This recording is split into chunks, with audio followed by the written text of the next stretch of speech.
क्या बोलती जनता है, कैसे हैं आप सब। मैं मंजू शहीद, मैं उम्मीद करता हूं कि आप सब अच्छे होंगे और स्वस्थ होंगे।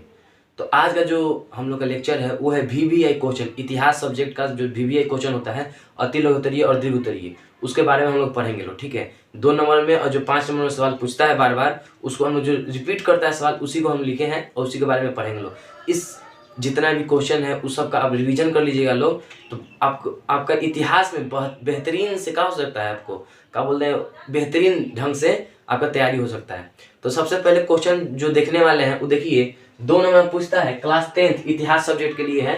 देखिए 2024 में आने का जो संभव है ना, परीक्षा 2024 होने वाला है, उसमें जो आने वाला सवाल है उसका संभवत्व लिखा गया है, मतलब जो संभव है आ जाने के लिए सवाल। और देखिए कह रहा है वीवीआई क्वेश्चन लघु उत्तरीय प्रश्न 2 नंबर वाला है। देखिए कह रहा है सर्वहारा वर्ग किसे कहते हैं, सर्वहारा वर्ग किसे कहते हैं, अक्टूबर क्रांति से आप क्या समझते हैं, अक्टूबर क्रांति से आप क्या समझते हैं। वीवीआई क्वेश्चन है, होची मिन्ह का संक्षिप्त परिचय दे। 2 नंबर में जो सवाल पूछता है, होची मिन्ह का संक्षिप्त विवरण दे। उसके बाद में कह रहा है इटली के एकीकरण में मेजनी का क्या योगदान था, इटली के एकीकरण में मेजनी का क्या योगदान था। ये तो सवाल रिपीटेड करता है, मतलब हर साल रिपीट होता है। और देखिए कह रहा है रोलेट एक्ट से आप क्या समझते हैं, रोलेट एक्ट से आप क्या समझते हैं। सांप्रदायिकता क्या है, सांप्रदायिकता क्या है।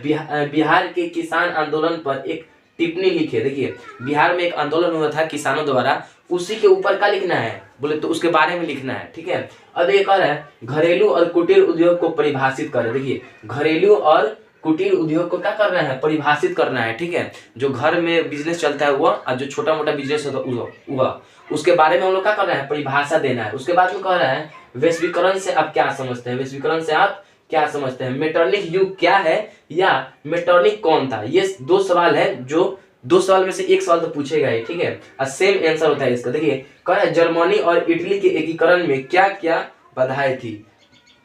ये सवाल हमारे अंदाज से इस साल आने वाला है। अब देखिए कह रहा है दांडी यात्रा का उद्देश्य क्या था, दांडी यात्रा का उद्देश्य क्या था। उसके बाद में कह रहा है खूनी रविवार क्या है, खूनी रविवार क्या है। उसके बाद में कह रहा है जिनेवा समझौता क्यों हुआ था, जिनेवा समझौता क्यों हुआ था। और सबसे मशहूर सवाल, विश्व बाजार किसे कहते हैं, विश्व बाजार किसे कहते हैं, रिपीट होता है सवाल। अब देखेंगे हम लोग कौन चीज, दीर्घ उत्तरीय प्रश्न। दीर्घ उत्तरीय प्रश्न देखेंगे जो 5 नंबर में सवाल पूछता है, 4 नंबर में जो सवाल पूछता है उसको देखेंगे हम लोग। देखिए कह रहा है 2024 में, ठीक है, वीवीआई क्वेश्चन दीर्घ उत्तरीय प्रश्न जो 5 नंबर वाला सवाल है उसका 1 नंबर में है असहयोग आंदोलन एक जन आंदोलन था कैसे, असहयोग आंदोलन एक जन आंदोलन था कैसे। अब उसके बाद में 2 नंबर क्वेश्चन कह रहा है गांधी जी का राष्ट्रीय आंदोलन में क्या योगदान रहा, ठीक है, गांधी जी का राष्ट्रीय आंदोलन में क्या योगदान रहा, इसके बारे में क्या करना है, चर्चा करना है। उसके बाद देखिए 3 नंबर में कह रहा है इटली के एकीकरण में मेजनी, काबूल और गरिबाल्दी के योगदानों का चर्चा करें।